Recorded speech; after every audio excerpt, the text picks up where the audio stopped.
In this episode, we're going to show you how to transform a boring room using lights at 4 different levels. We'll show you lots of different lights, modifiers, we'll teach you lighting direction, and most importantly, we'll show you how to get a cinematic image. Hey, welcome back to the channel. Now in this episode, we're going to look at the same boring room we looked at in the previous episode. We looked at how we can get a cinematic image with absolutely no lights. We moved around a few things in the room, we smartly placed our camera, and we worked with natural lighting. If you haven't seen that video, you want to pause here, go watch that video, and come back. Now I'm pretty happy with this shot given that we used no equipment, apart from our camera of course, but there is a problem with this shot, and you're probably seeing that as well. Now it's 4 p.m, the sun is setting, and it's a little overcast, which means the room is pretty dark. Even the light on my face is a little bit darker than I like it to be, which is the biggest problem in this room. There is a lack of control. If the sun goes down, then you can't shoot. And that's not going to work for your YouTube talking head. You need to make sure that the room is available for you whenever you have free time to make a video. So today we're going to bring in lighting, and we're going to elevate this at 4 different levels. The first one is if we had one light, what would we do? Now, if I have only one light, then I'm probably thinking about how I'm going to light my subject first. In this case, because I have a human subject, I'd want a big, large source that's soft and gives the most flattering light on our subject. So I'll follow the principle that all YouTubers follow, and I'll place a large softbox on either the left or the right side of my face. Now, usually the recommendation is always go in the same direction as the natural light. So the natural light is coming in on my left side. I'd want to place a softbox on the left. But in this particular room, we have a physical constraint. Given the wall is so close to us, we'll need to place the softbox on the right side. And another thing that I forgot to mention was that you have to contend with changes on the outside affecting changes on the inside. Now in the previous episode, we turned off all of our artificial lighting except for that one spotlight. Now that spotlight was perfect for the previous shot, but today when we turned on the camera, the lighting outside is a lot darker, which means we have to raise ISO, and the background became way too bright. Now to counter for this, we use some masking tape on the overhead lights. It's not perfect, but it works. Okay, now we've got the light physically set up. Let's turn it on. Let's see what that looks like. So let me hit that power button.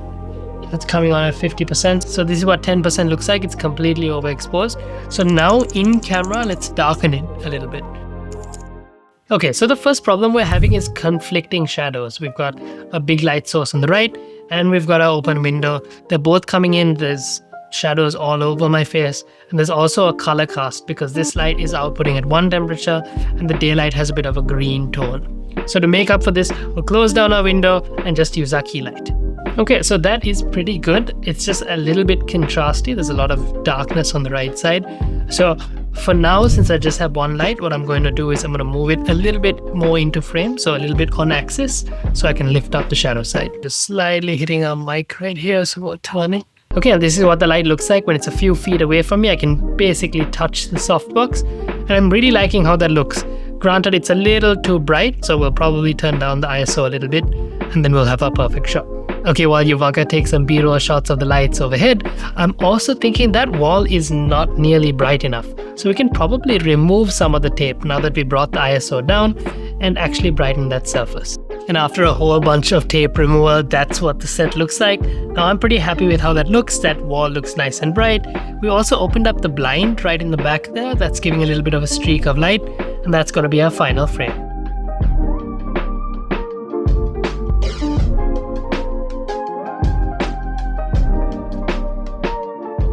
Okay, and that's what 2 lights look like. Now usually if I have 2 lights, my second light would be a fill light. But in this case, I kind of like the contrast that I'm getting between the key light and the dark side of my face. So instead of using a fill light, I'm using a hair light. Now usually it's a lot easier to rig up a hair light. You can just place it at the back of your scene. But in this case, we're shooting really wide. So you can see both the walls, which means you can't place any light stands in the shot over here. So instead, what we've done is we've placed a C stand just outside the frame, and we have it booming across with a tube light attached on the end. Now on a side note, we've also hued our backlight a little bit yellow. This is just to give a little bit of visual interest.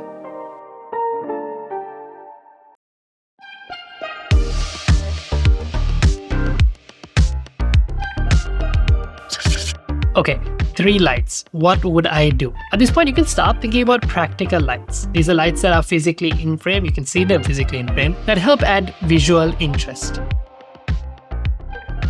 Okay, and that's what a practical light looks like. Now, we love using tube lights because that's our style. But whenever you place a practical light, you'll need to think about what is the style you're going for. Lots of people use lamps, lots of people use a streak of light. It all just really depends on what you are going for. Okay, 4 lights. What would I do? Now we're getting into the zone where everything is nice to have. It's all a creative decision rather than an essential exposure decision. Now for us, I'm going to think about practicality. Now I know Nimaya uses this room all the time at night, and at night you don't get that beautiful streak of light. So what I want to do is I want to make sure that this room looks the exact same at any time of the day. So I'm going to try and simulate that streak of light using a spotlight. Now spotlights are really great because they focus a narrow beam of light to one zone in your frame. So what I'm thinking is I can light up just that tabletop and throw in a gobo so it simulates what light would look like as it comes through those blinds. Okay, and that's what it looks like with 4 lights. I've completely closed down that blind. Now I can essentially shoot at any time of day and have it still look like daylight. So an interesting note is that the light we're actually using for the spotlight is a very cheap old light that we had lying around. It just goes to show that you don't always have to have expensive gear. Sometimes just having a light can make a world of a difference. Now just for fun, let's look at what this scene looks like with no light on.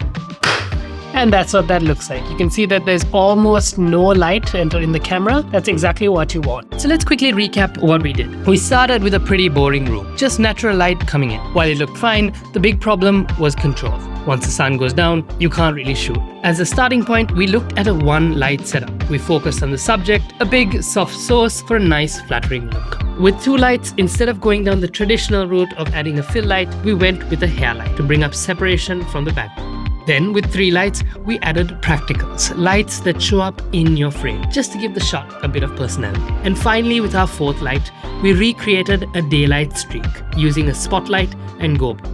Now the room looks the same, no matter what time of day you shoot. And that's basically it. 4 simple lighting levels that take a boring room and make it look cinematic. Now this episode took almost an entire day to shoot.